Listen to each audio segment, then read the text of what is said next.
estudantes! Eu sou a professora Luciane, das práticas de matemática.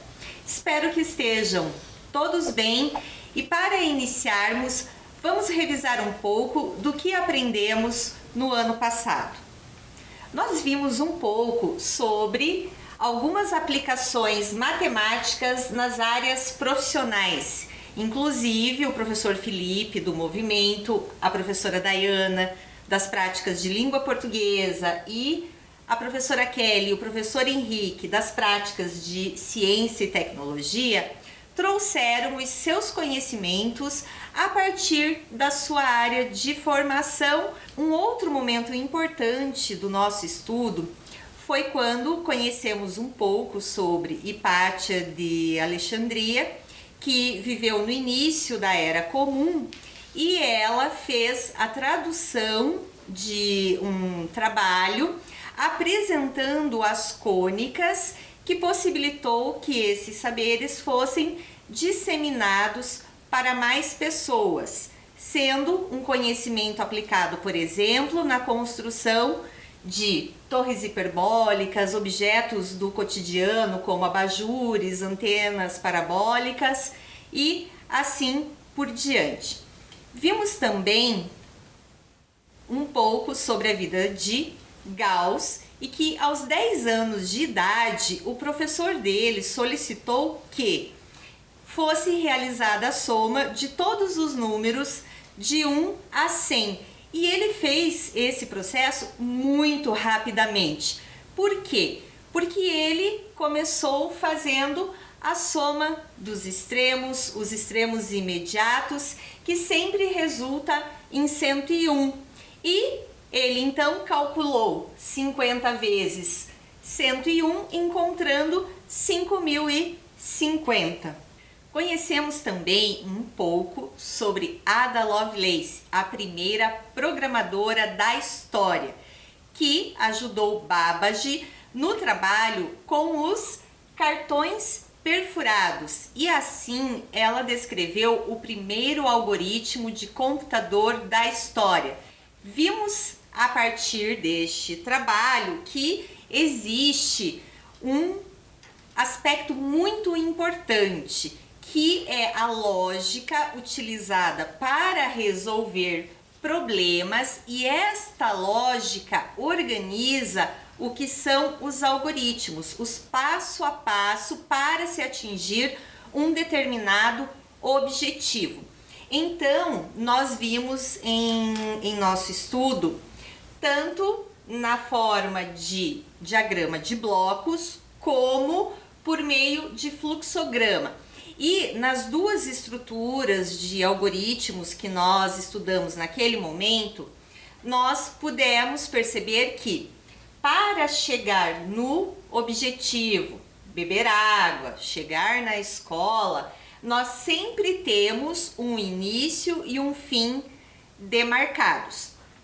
Conhecemos também um pouco da história de Alan Turing e do seu trabalho com criptografia, que ele desenvolve junto com outros pesquisadores a máquina chamada BOMB, que foi a máquina que fazia o processo de descriptografar a máquina Enigma, que era a máquina utilizada pelos alemães na Segunda Guerra Mundial para enviar mensagens para os seus aliados.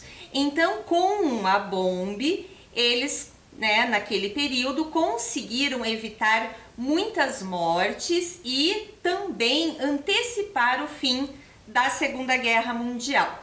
Mas nosso estudo não parou por aí. Nós vimos também que hoje nós ainda utilizamos criptografia, matemática, ciência do cotidiano. E onde que a criptografia, por exemplo, está presente hoje nas nossas atividades diárias? Nós utilizamos, por exemplo, em aplicativos para envio de mensagens. E vocês já devem ter identificado que, às vezes, quando vamos encaminhar uma informação para uma pessoa, aparece essa informação. As mensagens que você enviar para esta conversa e chamadas agora são protegidas com criptografia de ponta a ponta. E o que isso significa? Significa que qualquer curioso que tente acessar a informação não vai ser possível, porque existe uma criptografia transformando a mensagem em uma transmissão secreta.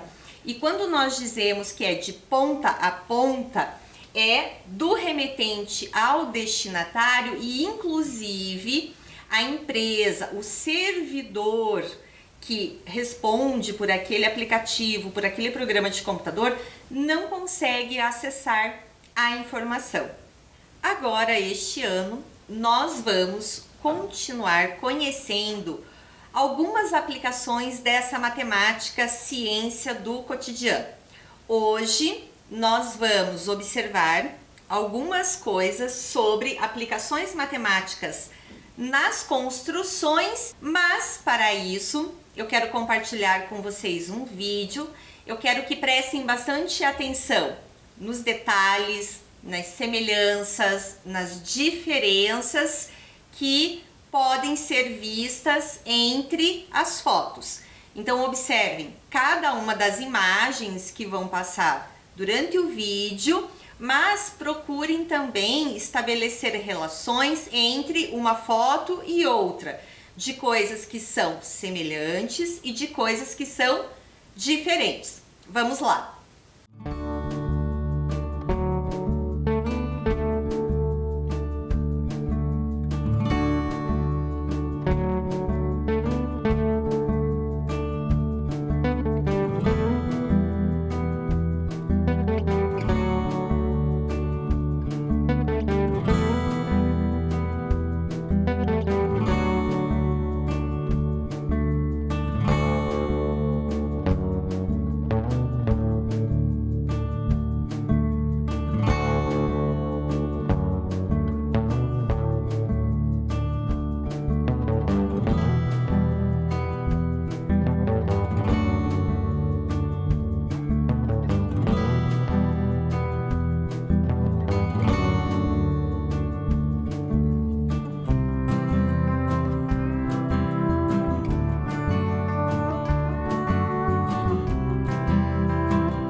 Perceberam? Conseguiram visualizar o que há de comum e o que há de diferente nas imagens que foram apresentadas no vídeo? Então, vamos conferir de olho no detalhe. Escolhi algumas para a gente visualizar e conversar sobre esta ideia. Aqui nós temos uma passagem, né, uma passarela, e ela tem uma estrutura que lembra que tem a forma de triângulo. Nós vimos no vídeo também a estrutura de caibros para construção de um telhado, que também tem essa forma triangular demarcada. Aqui nesta outra imagem nós temos já o telhado, né, montado, já com todas as telhas colocadas, e a estrutura interna também tem a forma triangular, que faz a sustentação das ripas que vão dar o apoio para as telhas.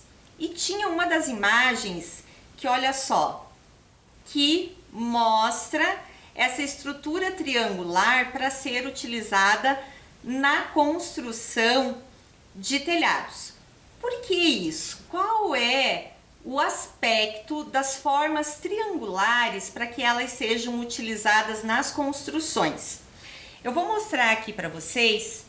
Eu tenho duas figuras construídas com canudos, para a gente entender o motivo da escolha, da opção por triângulos. Quando nós utilizamos estruturas, né, na forma de losango, quadradas, retangulares, essa estrutura ela tem uma certa mobilidade, então isso aqui não é interessante. Não significa que as construções que usam essas formas vão desabar a qualquer momento. Existem muitas tecnologias que são utilizadas para que a construção fique estável. Mas os triângulos têm um fator bastante interessante, né? Eles têm uma rigidez que impede a movimentação da estrutura. Por isso que muitas vezes é feita a opção por triângulos, né? E no caso de uso de outras estruturas, é necessário que sejam feitas treliças, que sejam colocados outros materiais para fazer a ligação e que deem essa sustentação para a construção que está sendo realizada. E para nós avançarmos na nossa conversa de hoje, uma característica bastante importante e uma construção em que nós visualizamos os triângulos são as pirâmides. Então, como construir uma réplica de pirâmide? Eu trouxe aqui 3 exemplos e definida uma base para essa pirâmide, que é a face que fica em contato com a superfície, seja triângulo, quadrado ou pentágono, todas as faces ao redor são triangulares. Então, como eu construí essas? Eu desenhei as bases, determinei um tamanho de triângulo que eu iria colocar em cada uma das faces e depois eu fechei as estruturas.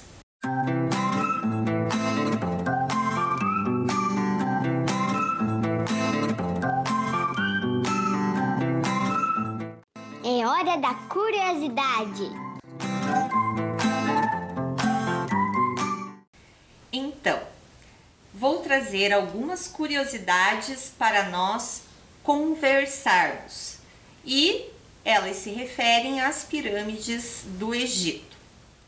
As pirâmides foram construídas aproximadamente há uns 2.500 anos antes da Era Comum. Então, o que nós sabemos hoje em relação às pirâmides? Um pequeno recorte. Elas têm essa estrutura que nós visualizamos, né, que nós já vimos anteriormente, uma base, no caso essas do Egito tem a base quadrangular em forma de quadrado e, por definição, né, são os poliedros que, determinada uma base, que é um polígono qualquer, as suas faces laterais são triangulares. Mas não é apenas isso. Nós temos outros detalhes sobre triângulos que podem ser observados nas pirâmides. Então, eu quero mostrar aqui para vocês alguns destes triângulos presentes na construção das pirâmides. Eu tenho aqui uma estrutura construída com palitos, elástico e canudos que demarcam as arestas da pirâmide, tanto da sua base como das suas faces laterais. E também aqui onde está demarcado em azul, nós temos a altura da pirâmide, que liga o vértice superior da pirâmide ao centro da sua base, perpendicularmente. E quais são os outros triângulos, além das faces laterais, que nós podemos observar? Nós temos um triângulo retângulo que nós podemos posicionar aqui para visualizar, que tem um de seus catetos na altura da pirâmide, o outro cateto vai cruzar sobre, né, vai passar sobre meia diagonal e a aresta da face lateral vai ser a hipotenusa. Nós temos também aqui um outro triângulo retângulo que ele tem correspondência com a altura, um dos catetos, e vem perpendicularmente à aresta da base. E a hipotenusa é uma linha que passa na face lateral. Temos também um outro triângulo retângulo que ele pode ser visualizado aqui nessa posição. Então, um dos catetos é meia aresta da base, o outro cateto vai passar pela face lateral e a hipotenusa vai ter correspondência com uma das arestas da face triangular. Mas existe uma particularidade para a construção das pirâmides. Elas eram feitas para que, após o falecimento de um faraó, a estrutura da pirâmide fosse como uma espécie de templo. Então, no complexo de Gizé, nós temos algumas pirâmides que são bastante curiosas e que atraem muitos turistas. A maior delas é a de Quéops. O seu pai já tinha pequenas pirâmides. Em seguida, o seu filho Quéfren pediu a construção de uma outra pirâmide e, na sequência, no caso, o neto Miquerinos pediu também que fosse feita a construção de sua própria pirâmide. Mas onde é então o Egito? Onde estão localizadas estas pirâmides? Vamos observar aqui no mapa.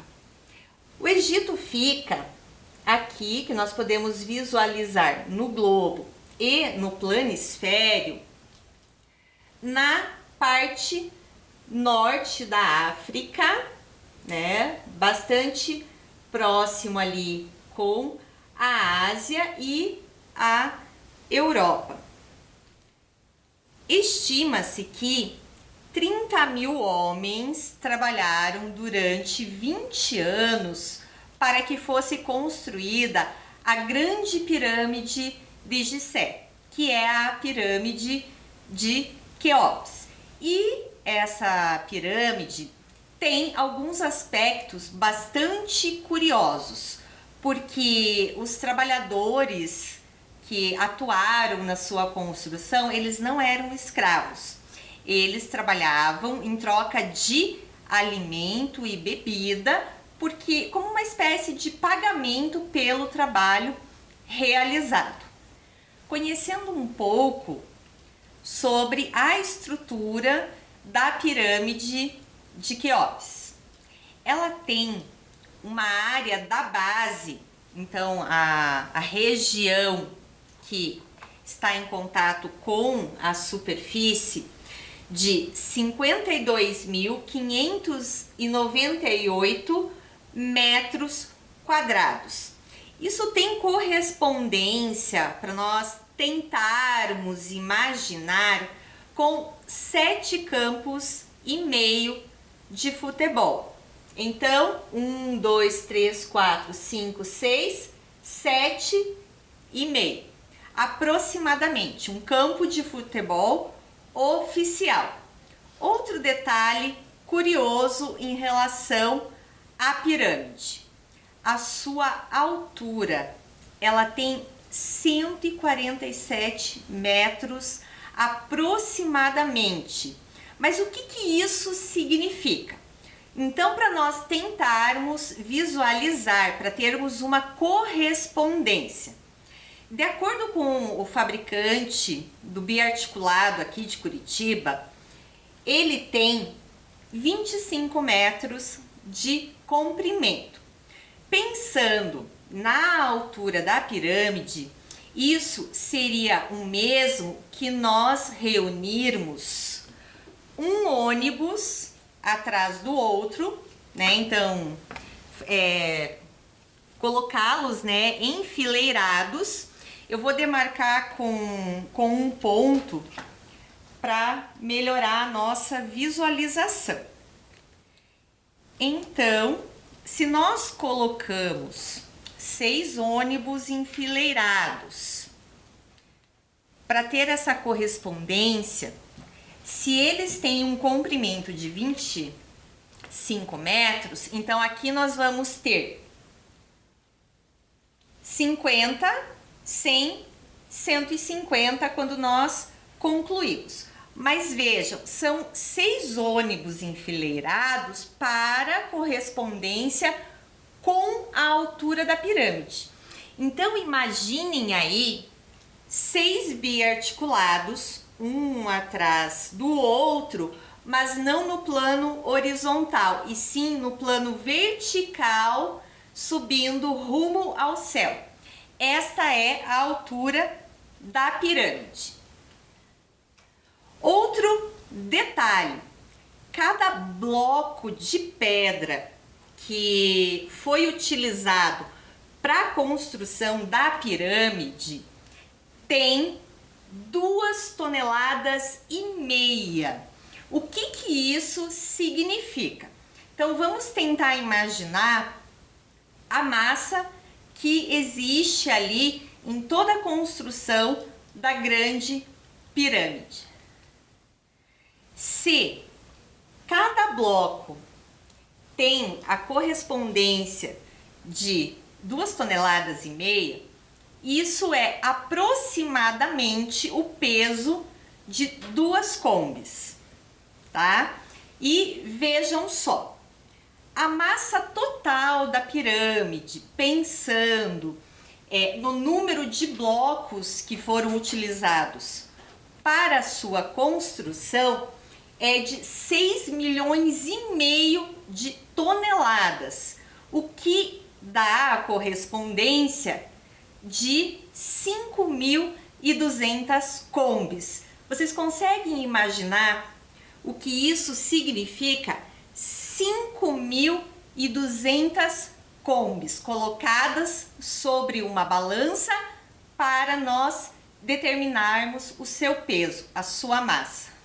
E a partir de todas estas curiosidades e de muitas outras, as pirâmides do Egito são inspiração para muitas construções na forma de pirâmide em todos os lugares do mundo.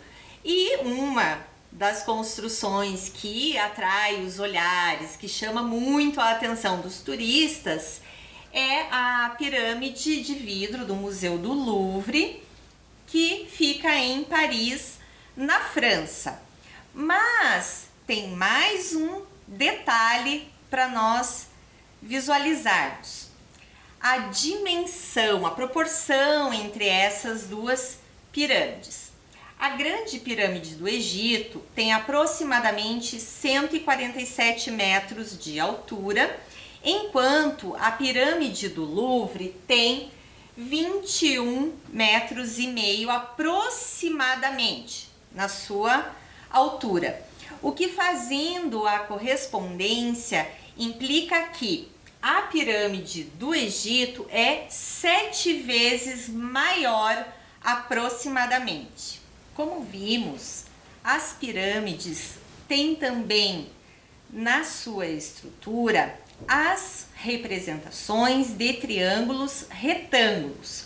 Mas o que esses triângulos retângulos significam? Qual é o sentido? Por que eles são retângulos? Então eu quero trazer aqui para nós visualizarmos para entendermos. Os triângulos retângulos recebem esta nomenclatura porque um de seus vértices corresponde a um ângulo reto. Mas o que isso significa? Significa que, pensada a forma de um círculo, dobrei no meio, 360 graus, tenho então 180, faço novamente ao meio, tenho 90 graus. E este 1/4 da área do círculo corresponde à região que determina o ângulo reto, o ângulo de 90 graus. Mas como que lá na antiguidade as pessoas conseguiam medir ângulos de 90 graus? Como que este conhecimento foi possível lá na construção das pirâmides? Vou fazer um convite aqui para vocês, tá? Que vocês peguem 1,20 m de barbante aproximadamente. Nós vamos neste barbante fazer 12 nós e tentar construir um triângulo. Caso vocês não tenham um barbante, vocês podem utilizar 12 palitos de sorvete ou 12 canetas ou 12 lápis de mesmo comprimento e tentar formar um triângulo. Por que o 12? Porque curiosamente essa era uma dimensão que permitia somente a construção ou de um triângulo isósceles, né, que tem aqui dois lados de mesma medida e um terceiro lado com medida diferente, ou então essa construção aqui que era a única possível de triângulo retângulo, que eu vou demarcar aqui para que a gente possa visualizar. Então, só arrumando aqui os meus nós e, curiosamente, nós temos então aqui a marca do ângulo reto, os dois catetos, que são os lados que se unem justamente neste ponto em que há o ângulo reto, e o lado oposto que nós chamamos de hipotenusa. Como nós sabemos, os triângulos retângulos compreendem inúmeras particularidades e uma delas está associada a Pitágoras, que viveu aproximadamente de 570 a 495 antes da Era Comum. Mas vejam só, o grande legado de Pitágoras, né, um dos conhecimentos que foi amplamente disseminado é o Teorema de Pitágoras, mas é um conhecimento já utilizado lá no Egito, na África, em outros pontos da África, inclusive 2.500 anos antes da Era Comum, ou seja, 2.000 anos antes de Pitágoras. Então, para a gente conhecer um pouco sobre a vida de Pitágoras, vamos assistir o vídeo da Verve Científica, que é um projeto da Unifesp. Pitágoras nasceu em Samos, uma ilha no mar Egeu, na Grécia. Nenhum de seus escritos sobreviveu e quase nada se sabe com certeza sobre a sua vida. Inclusive, as datas de nascimento e morte são incertas e, de acordo com as referências, elas são por volta de 570 e 500 a.C., respectivamente. Pitágoras foi bem educado, com habilidades musicais e gosto pela poesia. Mas ele era profundamente interessado por matemática, filosofia e astronomia. Ele foi muito influenciado pelo filósofo Ferécides de Ciro, pelo matemático e astrônomo Tales de Mileto e pelo filósofo e geômetra Anaximandro. Pitágoras migrou para Croton, hoje a comuna de Crotone, no sul da Itália, por volta de 532 a.C. 10 anos depois, quando a Pérsia invadiu o Egito, Pitágoras foi preso e enviado à Babilônia, onde hoje é o Iraque. Após ser libertado, Pitágoras deixou a Babilônia e retornou a Samos, e algum tempo depois começou uma escola chamada o Semicírculo. Logo depois, Pitágoras se mudou de Croton e fundou a sua escola filosófica e religiosa, onde seus muitos seguidores viviam e trabalhavam. Os pitagóricos, como eram chamados, viviam segundo regras de comportamento, inclusive quando falavam, o que vestiam e o que comiam. Eles não tinham bens pessoais e eram vegetarianos. Todos eles trabalharam em conjunto nas descobertas e teorias. Os membros da Sociedade de Pitágoras compartilhavam ideias e descobertas intelectuais dentro do grupo sem darem crédito aos indivíduos. Dessa forma, é impossível garantir que todos os teoremas, hoje atribuídos a Pitágoras, eram originalmente dele. Alguns dos estudantes de Pitágoras acabaram escrevendo as teorias, ensinamentos e descobertas do grupo, mas os pitagóricos sempre davam crédito a Pitágoras. Entre as diversas e importantes contribuições dos pitagóricos estão a descoberta dos números irracionais, os 5 sólidos regulares e, é claro, o Teorema de Pitágoras. Pitágoras também ensinou que a Terra era uma esfera no centro do universo, o cosmos, que os planetas, estrelas e o universo eram esféricos, porque a esfera era a figura sólida mais perfeita. Ele ensinou até mesmo que os caminhos dos planetas eram circulares. Os relatos da morte de Pitágoras são variados. Dizem que ele foi morto por uma multidão enfurecida, ou que ele foi pego em uma guerra entre Agrigento e Siracusa e morto pelos siracusanos, ou que sua escola foi queimada e então ele fugiu para Metaponto, que hoje é no sul da Itália, onde passou fome até morrer. Seu importante legado persiste ao longo dos séculos. Seu mais famoso teorema, o Teorema de Pitágoras, é uma pedra angular da matemática e continua a ser tão interessante para os matemáticos que existem mais de 400 provas diferentes deste teorema. Como vimos no vídeo, existem mais de 400 provas diferentes do Teorema de Pitágoras. Nós vamos visualizar aqui uma delas para recordarmos um pouco alguns conhecimentos que nós já temos. Então, dado um triângulo retângulo, temos aqui o seu ângulo reto demarcado, o teorema diz que a soma das áreas dos quadrados dos catetos é igual à área do quadrado da hipotenusa. O que isso significa? A área dos quadrados dos catetos. Então, marcado o ângulo reto, vamos colocar ali 2 quadrados que têm os seus lados medindo igualmente a cada um dos catetos. Então, nós temos ali um primeiro quadrado em vermelho com 16 unidades de área, o segundo quadrado no cateto menor com área de 9 unidades e reunindo essas duas áreas, nós temos a área do quadrado da hipotenusa, que neste caso nós temos um quadrado 5 por 5, área 25. Então, visualizando o que aconteceu, nós temos ali quadrado menor 9 mais 16, o quadrado do maior cateto, que reunidos terão a correspondência com a área do quadrado da hipotenusa. Então, 9 mais 16, temos 25 unidades de área.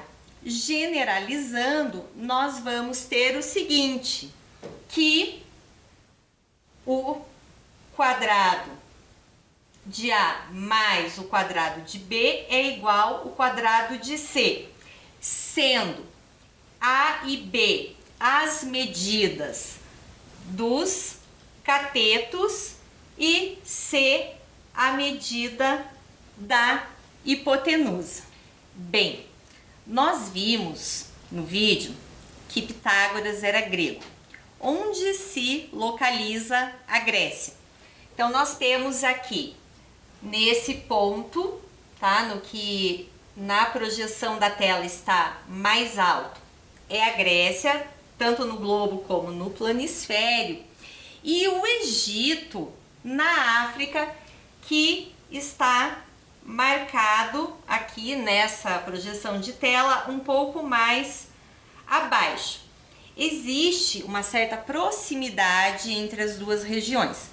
Como nós vimos no vídeo, muitos pitagóricos deixaram escritos em nome de Pitágoras. E o professor Paulo Gerdes, no seu livro Pitágoras Africano, um estudo em cultura e educação matemática, ele traz algumas coisas bastante curiosas para pensarmos nos conhecimentos africanos. Eu fiz algumas anotações para a gente saber um pouquinho quem é o professor Paulo Gerdes. Ele nasceu na Holanda, ele se formou em matemática e física. Logo depois, ele começa o mestrado em matemática e, paralelamente, ele começa a fazer a graduação em antropologia cultural. O que é antropologia cultural? Nada mais é do que o estudo da diversidade das diversas culturas da humanidade. Quando foi em 1976, ele foi para Moçambique, na África, ele se casou e constituiu família, ganhando, por estar morando lá, uma grande admiração pela cultura africana. E, posteriormente, ele então faz 2 doutorados. O primeiro dele, o Despertar do Pensamento Geométrico, e o segundo, Geometria Sona, reflexões sobre tradições de desenhar na areia entre os povos da África ao sul do Equador. Então ele desenvolveu, todos esses seus estudos e, apenas como uma curiosidade para a gente saber um pouco mais sobre qual é essa cultura africana associada à matemática, vamos ver aqui. Então, os trançados africanos, eles têm uma beleza, maravilhosa, e o professor Paulo Gerdes, ele traz uma informação bastante curiosa em relação aos trançados africanos. A área de um quadrado é igual à soma das áreas de 2 quadrados. Então, vamos entender como isso funciona. Vejam só, é o mesmo princípio, a mesma ideia associada ao Teorema de Pitágoras. Vamos observar como este princípio, como este teorema aparece nos trançados africanos. A área de um quadrado é igual à soma das áreas de 2 quadrados. Para fazer o trançado das cestarias, o que eles faziam? Então aqui tem um primeiro trançado envolto por um outro cordão para fazer o botão da tampa de um cesto. E aqui como este trançado era realizado. Então eu vou tentar mostrar para vocês como que eles faziam.